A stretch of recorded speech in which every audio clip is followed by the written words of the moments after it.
Halo YouTube, selamat pagi Sri Kandi STC kelas 10. Video ini lanjutan dari konsep permintaan dan penawaran. Pada video ini saya akan membahas fungsi permintaan dan penawaran. Fungsi permintaan adalah persamaan yang menunjukkan hubungan antara jumlah suatu barang yang diminta dengan faktor-faktor yang mempengaruhinya. Nah, kata kuncinya di sini adalah hubungan antara jumlah suatu barang yang diminta, karena ini kaitannya dengan permintaan atau di sisi konsumen. Nah, faktor-faktornya kemarin atau di video sebelumnya sudah Pak Anton jelaskan ya. Nah, yang penting di sini bahwa permintaan itu memiliki hukum yang diberi nama hukum permintaan. Jadi konsepnya seperti ini teman-teman. Kalau harga suatu barang itu naik, maka permintaan akan barang tersebut itu akan menurun. Jadi kalau harga naik, kuantitas yang diminta itu turun. Sebaliknya, kalau harga barang itu turun, maka permintaannya akan naik atau kuantitas yang diminta itu akan naik. Jadi, hubungan antara harga dan jumlah barang yang diminta memiliki hubungan yang terbalik ya. Sehingga gradien dari fungsi permintaan akan selalu negatif ya. Jadi kata kuncinya seperti ini ya. P naik kuantitasnya turun, P turun kuantitasnya naik. Jadi kebalikannya begitu ya. Nah, bentuk umum fungsi permintaan adalah sebagai berikut teman-teman. Ya, jadi Q D itu adalah jumlah, D adalah demand atau permintaan. Sama dengan A dikurangi B PD ya. P di sini adalah price, D di sini adalah demand. Nah, maka kenapa tadi di awal disampaikan negatif? Coba perhatikan di sini ya. Jadi B ini adalah nanti negatif ya, di mana A dan B itu adalah konstanta, di mana B harus bernilai negatif. Nah, ini perhatikan. Kalau nanti teman-teman menghitung, mencari dan menemukan di sini positif, berarti pasti itu salah. Ya, karena harus bernilai negatif. Ya. Sedangkan B itu didapat dari mana? Ya. Ini dapat dari ini ya.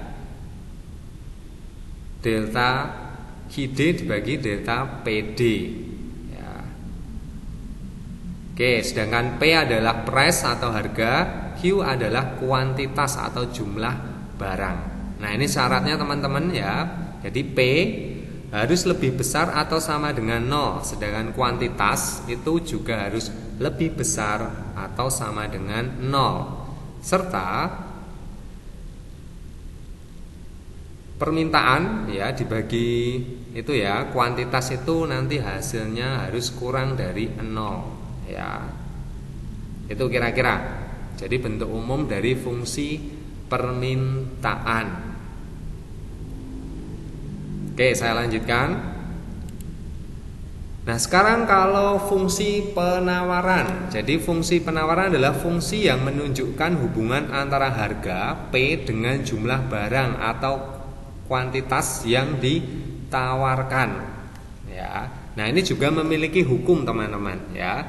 Jadi bila harga barang naik, maka jumlah penawarannya bertambah. Dan bila harga barang turun, maka jumlah penawarannya berkurang. Jadi kalau P naik, kuantitasnya juga ikut naik karena dilihat sekali lagi dari sisi produsen. Produsen tentunya ingin mencari keuntungan ya.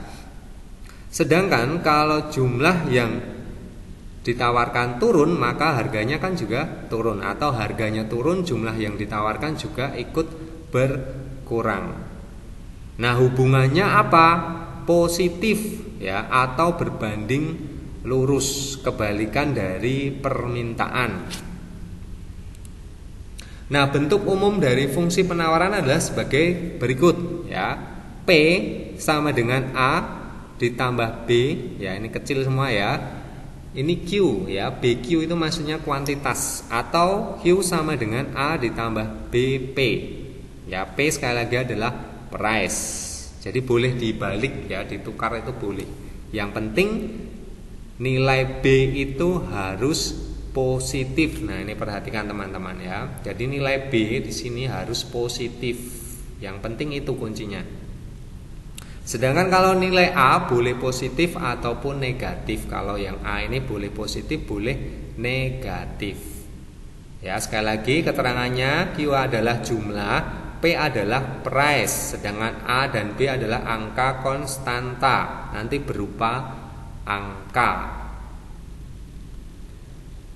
Nah, untuk mencari persamaan fungsi permintaan dan penawaran, maka digunakan rumus persamaan garis melalui 2 titik.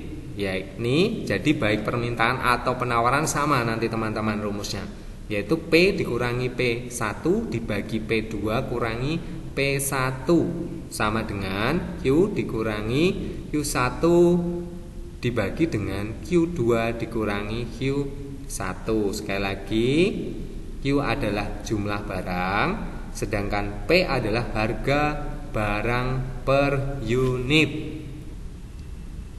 Oke, kira-kira apa yang saya sampaikan ini walaupun sedikit cepat ya, semoga paham. Nanti kalau belum paham diputar kembali video ini, atau nanti boleh bertanya di kolom chat. Begitu ya kira-kira teman-teman. Intinya rumus persamaan fungsi adalah ini ya, baik untuk permintaan ataupun penawaran. Nanti hanya yang menjadi pembeda biasanya diberi simbol D, itu untuk demand atau permintaan, biasanya D kecil begitu ya. Misalnya PD ya, P adalah price, D kecil itu adalah demand atau permintaan. Sedangkan kalau penawaran nanti ditambahi simbol S kecil ya, misalnya PS kecil ya. Maka itu harga dari penawarannya, begitu ya kira-kira. Oke, untuk hari ini belum ada kuis. Nanti untuk pertemuan berikutnya saya akan memberikan contoh untuk perhitungan yang bagian ini ya, karena pada sesi ini waktunya singkat begitu ya. Nah, oke, untuk sumber belajar masih sama seperti yang sebelumnya. Terima kasih sudah menonton video ini sampai selesai. Semoga informasi yang Pak Anton berikan ini dapat bermanfaat untuk teman-teman. Jangan lupa yang masih bingung silahkan meninggalkan komentar di video ini atau japri Pak Anton. Terima kasih semuanya.